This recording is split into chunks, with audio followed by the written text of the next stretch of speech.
You think of someone you haven't spoken to in years. The phone rings. It's them. You dream of a symbol, strange, specific, unmistakable. The next day, you see it painted on a wall you've never walked past before. You're wrestling with a question, alone in your room at 3 in the morning, and you open a book at random. The passage answers you. Most people call this coincidence. Carl Jung called it synchronicity. And he believed it was one of the most important phenomena in human experience. A doorway into the hidden relationship between your inner world and the outer world, between psyche and reality, between what you feel and what happens. Synchronicity is not magic. It is not mysticism dressed up as psychology. It is Jung's attempt to name something you have already felt, the uncanny moment, when the world seems to be speaking directly to you, when reality arranges itself in a way that feels impossibly personal, when the boundary between inner and outer dissolves and you realize something is listening. Not God, not fate, not the universe in the way people casually use that word. Something deeper. Something Jung spent decades trying to understand. Something he believed connects all things, psyche, matter, time, meaning, in ways science cannot yet explain, but the soul has always known. Before we go further, ask yourself, have you ever experienced this? A moment when the timing was so perfect, it felt orchestrated, when coincidences felt like communication, when the world gave you exactly what you needed at exactly the moment you needed it, not because you asked, but because something in you was ready to receive. Jung believed these moments are not random. They are not the brain finding patterns where none exist. They are evidence of an invisible thread running through reality. A thread that connects your inner experience to the outer world. A thread that reveals itself only when you are paying attention, only when you are living deeply enough to notice. He called this acausal connection. Acausal because it does not follow the rules of cause and effect. You did not make the phone ring by thinking of the person. You did not summon the symbol by dreaming it. And yet, the inner event and the outer event align. Not through causation, through meaning. This is what separates synchronicity from coincidence. Coincidence is random. Two unrelated events happening at the same time. Synchronicity is when two events, one internal, one external, occur simultaneously and share a meaningful connection that cannot be explained by logic or probability. The meaning is what makes it synchronistic. Without meaning, it is just coincidence. With meaning, it becomes a message. Jung believed the psyche is not locked inside your skull. It is not separate from the world. It is woven into the fabric of reality itself. And synchronicity is the moment when that connection becomes visible, when the invisible thread pulls tight, when you feel it. Most people dismiss these moments. They rationalize them. They say it was just chance, just luck, just my brain making connections. And maybe sometimes it is. But Jung believed that dismissing every synchronicity is a form of blindness, a refusal to see the deeper patterns at work in your life, a refusal to acknowledge that reality might be more alive, more responsive, more intelligent than the materialist worldview allows. He did not ask you to believe in synchronicity. He asked you to notice it, to pay attention to the moments when the world seems to answer you, to track the patterns, to see if the timing reveals something you could not have planned. And if you do this honestly, Jung believed, you will start to see that synchronicity is not rare, it is constant. You have just been trained not to notice. Think about your own life. The book that fell open to the exact page you needed. The stranger who said the thing you had been thinking. The job offer that arrived the day you decided to leave. The conversation that happened 5 minutes before you needed it. The song on the radio. The name you kept seeing. The animal that crossed your path at the moment you were asking a question. You have felt this. You know this. And yet, you have been taught to ignore it, to dismiss it as coincidence, to move on without pausing. Jung is asking you to stop, to pause, to look at the pattern, because the pattern is trying to tell you something. Synchronicity often appears at turning points, at moments of crisis, transformation, or deep questioning. When you are standing at a threshold, when you are lost, when you are grieving, when you are falling in love, when you are waking up to something you have been avoiding. These are the moments when the psyche is most active, when the unconscious is trying to communicate, and synchronicity is one of the ways it speaks. Jung believed the unconscious does not only speak through dreams. It speaks through the world, through events, through timing, through the arrangement of reality itself. Because the unconscious is not separate from reality.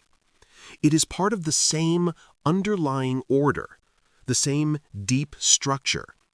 And when your inner world is activated, when something in you is shifting, the outer world responds.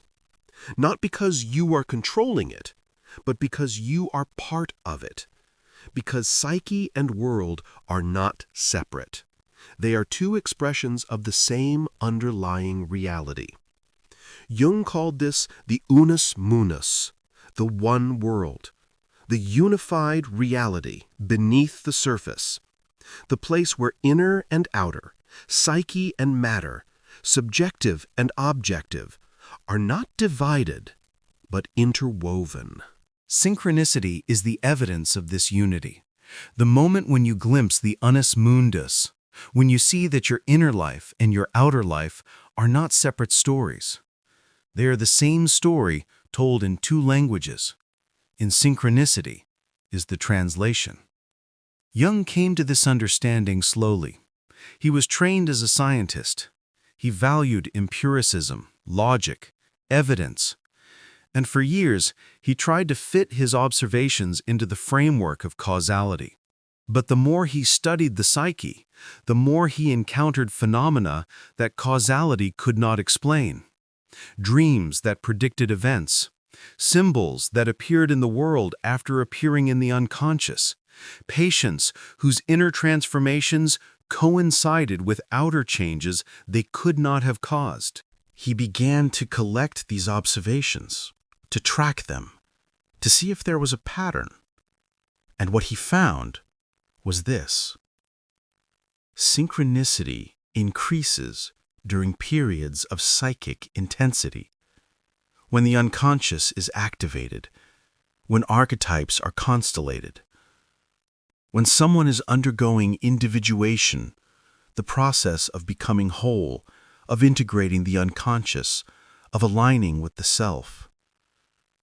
This is not random. This is the psyche revealing its connection to the world. And Jung believed that the more conscious you become, the more synchronicities you will notice. Not because you are creating them, but because you are finally awake enough to see them. He told a famous story. A patient came to him, a woman who was deeply rational, deeply skeptical, deeply defended. She had been in analysis for months, and nothing was moving. Her dreams were sterile. Her defenses were impenetrable. Jung felt stuck. And then one day, she told him a dream. In the dream, she was given a golden scarab, a beetle, ancient, luminous, sacred. Jung listened, and as she spoke, He heard a tapping at the window. He turned. A beetle was there, tapping against the glass. He opened the window. The beetle flew into the room. It was a scarabaeid beetle, the European equivalent of the golden scarab, the closest thing to the dream symbol that exists in Switzerland. Jung caught it. He handed it to the woman. He said, "Here is your scarab." Something in her broke open. The symbol from her unconscious had appeared in reality. The inner world and the outer world had touched.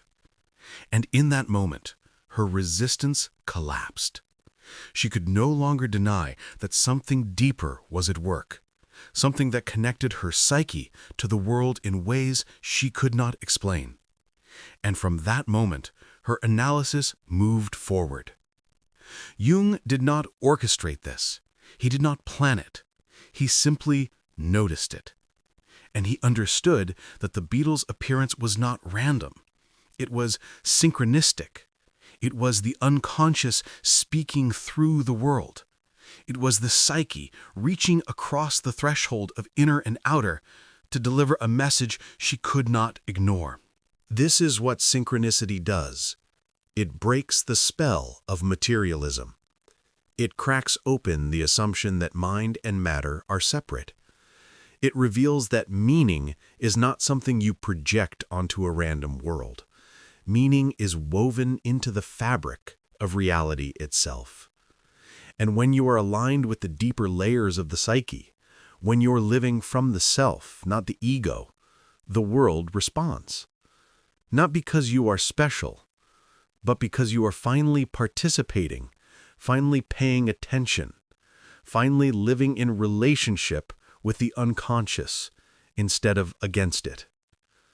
Jung believed synchronicity is most likely to occur when you are in a state of heightened awareness, when you are emotionally open, when you are questioning deeply, when you are not trying to control outcomes, but simply being present to what is. This is not passive. This is active receptivity. This is the soul saying, "I am here. I am listening. Show me."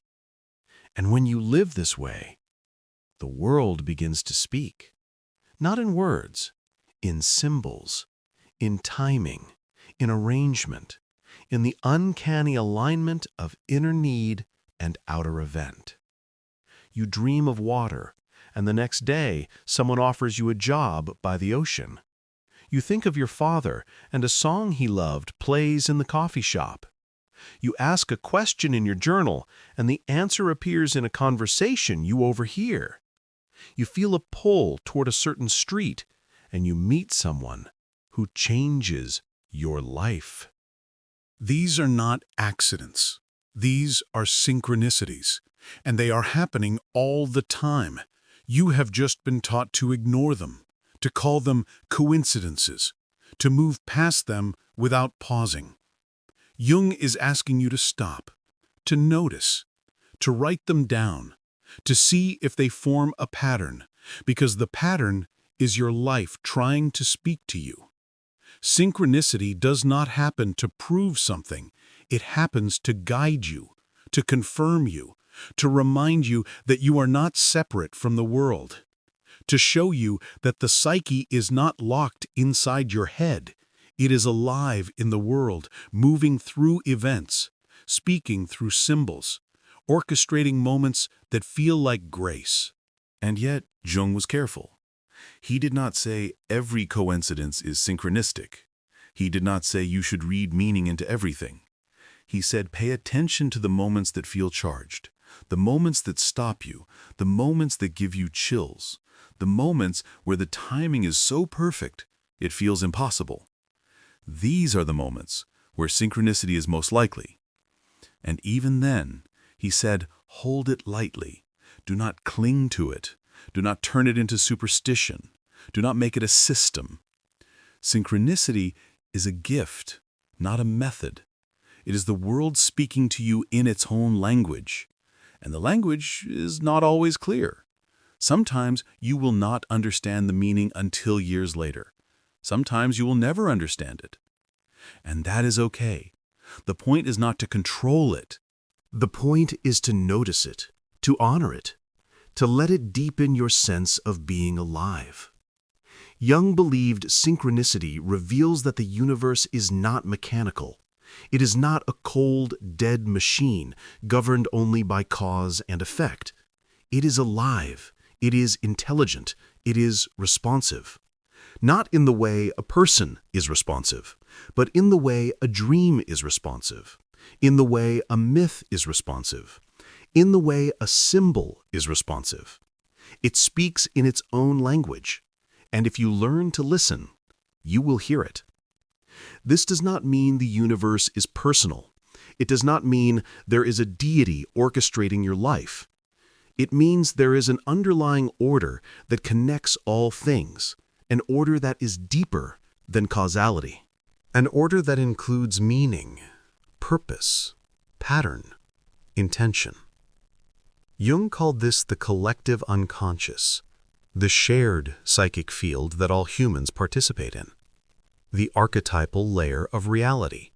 And synchronicity, he believed, is what happens when the collective unconscious and your personal unconscious and the outer world all align. When the archetypal layer of your psyche is activated, it sends ripples into the world, and those ripples create events, not through causation, through resonance. Think of it like a tuning fork. When one tuning fork vibrates, another tuning fork of the same frequency will begin to vibrate too, even without being touched. This is resonance. Synchronicity is psychic resonance. When something deep in you is vibrating, when an archetype is activated, when a transformation is happening, when the self is calling, the world begins to vibrate at the same frequency, and events occur that mirror your inner state. This is why synchronicity feels so personal, because it is personal. It is your psyche speaking through the world, not because you are controlling the world, but because you are part of the world. And when you change, the world changes with you. Jung did not ask you to believe this. He asked you to test it, to live it, to see if your experience confirms it. And if you pay attention, if you track the synchronicities in your life, you will begin to see the pattern. You will begin to see that your inner transformations and your outer circumstances are not separate. They are connected. They are speaking to each other. They are part of the same unfolding. And this changes everything, because it means you are not alone. It means the world is not indifferent. It means reality is not random. It means there is an intelligence at work. Not a personal God, but an impersonal order that includes you, that responds to you, that speaks to you in the language of symbols and timing and events. This is what Jung offers. Not proof, not certainty, not a system, but an invitation. An invitation to pay attention, to notice the moments when the world seems to know what you are thinking, to honor the uncanny, to trust the timing, to see that your life is not a series of random events. It is a conversation between your soul and the world, between the unconscious and reality, between who you are and who you are becoming. And synchronicity is the moment when you hear the conversation clearly, when the world speaks your language, when the inner and outer worlds touch, when you realize, I am not separate. I am woven into this. I am part of the pattern, and the pattern knows my name. So pay attention. Notice the moments when reality feels too personal to be random. Notice the timing. Notice the symbols. Notice the events that stop you, that give you chills, that make you pause and wonder. Do not dismiss them. Do not rationalize them away. Write them down. Track them. See if they form a pattern. Because Jung believed that synchronicity is not rare, it is constant. You have just been trained not to see it. And the more you notice it, the more it will appear. Not because you are creating it, but because you are finally awake to it, finally living in relationship with the deeper intelligence that moves through all things. This is the gift of synchronicity. Not proof of magic, not evidence of control, but the recognition that you are part of something larger, that your inner life and your outer life are not separate, that the world is alive. That meaning is real, that the psyche and reality are woven together in ways that defy explanation but demand acknowledgement. And when you live this way, when you pay attention to synchronicity, when you honor the uncanny, when you trust the timing, your life begins to feel different. Less random, more meaningful, less isolated, more connected, less mechanical, more alive. You begin to feel that you are part of a conversation that has been happening all along. You just weren't listening, and now, finally, you are.